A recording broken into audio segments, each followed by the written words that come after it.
இவர் சொல்லிதான் நான் போட்டேன். குறை சொல்றதால என்ன வரப்போகுது? அவரு எதுக்கு போட சொல்றாருன்னு தெரியாது. ஒரு ஏஜென்ட்டா இருக்கலாம், மியூச்சுவல் ஃபண்ட் ஏஜென்ட்டா இருக்கலாம், ஒரு ஷேர் ட்ரேடரா இருக்கலாம், அல்லது இன்சூரன்ஸ் ஏஜென்ட்டா இருக்கலாம், கிரிப்டோ கரன்சி டீலர், யார் வேணா இருக்கலாம். அவங்க சொல்றாங்கன்னும் போது நம்ம யோசிக்கணும்.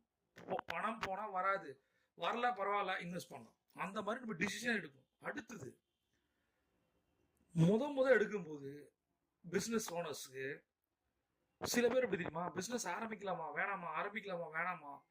நீங்க ஒரு பிசினஸ் ஓனர் டிசிஷன் எது எடுக்கணும் எப்படி இருங்க. அனாலிசிஸ் பராலிசிஸ் சொல்லுவாங்க. அனாலிசிஸ் பராலிசிஸ் என்ன தெரியுமா? ஸ்டார்டே பண்ண மாட்டாங்க, பயங்கரமா திங்க் பண்ணிட்டே இருப்பாங்க. இப்படி பண்ணலாமா, அப்படி பண்ணலாமா, இப்படி பண்ணலாமா. 1 இயர் 2 இயர்ஸ் 3 இயர்ஸ் அவங்க ப்ரிப்பரேஷன் மோட்ல இருப்பாங்க. நான் சொன்ன பாருங்க, dreaming, building and positioning. Build பண்ணணும்ல. அடுத்ததுங்க, நீங்க உங்களுடைய பர்சனல் கோல்ல பிசினஸ் ஆரம்பிக்கிறத ஒரு கோல் செட்டிங் வைங்க. நீங்க இப்ப அதாவது ஒரு பிசினஸ் ஆரம்பிக்கிறீங்கன்னா எப்பனா நீ ஆரம்பிக்கலாம், அதுக்கு ஒரு டைம் இருக்குல்ல.